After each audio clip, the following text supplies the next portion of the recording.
ഈ emergency കേസസിൽ public സത്യം പറഞ്ഞാൽ മനസ്സിലാക്കേണ്ട ഒരു ആംബുലൻസ് ഡ്രൈവർ എന്ന നിലയിൽ പബ്ലിക് മസ്റ്റായിട്ട് ശ്രദ്ധിക്കേണ്ടതായിട്ടുള്ള ഒരു കാര്യം എന്തൊക്കെയായിരിക്കും?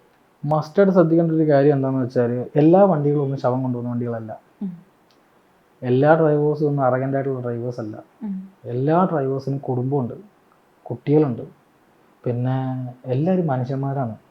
ഞാൻ പറഞ്ഞ ഒരു കേസുമായിട്ട് നിങ്ങൾ വരുമ്പോൾ ഇപ്പോൾ പലരും പറയുന്നുണ്ട് ആംബുലൻസ് ഭയങ്കര ഒച്ചയിലാണ് വരുന്നത്, ഭയങ്കര ഹോൺ അടിച്ചാണ് വരുന്നത്. എന്തിനാണ് ഹോൺ അടിച്ച് വരുന്നത്? നമ്മുടെ കയ്യിൽ കിട്ടുന്ന ഇപ്പോൾ ഇപ്പോഴും ഞാൻ ഒരു കാര്യം പറയാം, ബേസിക് ഓടുന്നൊരു വണ്ടി, ബേസിക്കായിട്ട് ആംബുലൻസ്, പേഷ്യൻറ്റിനെ ഷിഫ്റ്റ് ചെയ്യുന്നൊരു ആംബുലൻസ്, ഈ ആംബുലൻസിൽ നടക്കുന്ന രോഗിയുടെ അവസ്ഥ വെളിയിലിരിക്കുന്ന ആർക്കും അറിയില്ല.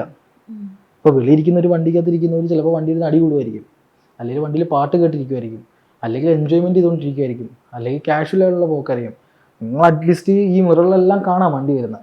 അപ്പോൾ നമ്മുടെ ഈ വണ്ടിയിൽ കിടക്കുന്ന പേഷ്യൻ്റെ അവസ്ഥ നമുക്ക് മാത്രമേ അറിയുള്ളൂ. ഇപ്പോൾ ഇത്ര കിലോമീറ്റർ ട്രാവൽ ചെയ്യുമ്പോൾ ഇത്ര സമയം കൊണ്ട് നമുക്ക് എത്താൻ പറ്റുന്ന ഒരു മൈൻഡിലാണ് നമ്മൾ വണ്ടി എടുക്കുന്നത്. ആ സമയത്ത് അവിടെ എത്തിയിട്ടില്ലെങ്കിൽ ആൾ മരിച്ചു പോയാൽ പിന്നെ നമുക്ക് എല്ലാവരുടെയും ദുഃഖം കാണേണ്ടി വരും. ഇന്നലെ കൂടെ ഒരു കുഞ്ഞ് മരിച്ചില്ലേ, 25 വയസ്സേ ഉള്ളൂ, എക്സാം എഴുതാൻ വേണ്ടി വന്നാൽ ഫുഡ് കഴിച്ചുകൊണ്ടിരുന്ന വഴിക്ക് ശ്വാസം കിട്ടിയില്ല, കൊണ്ടുപോയി മരിച്ചുപോയി.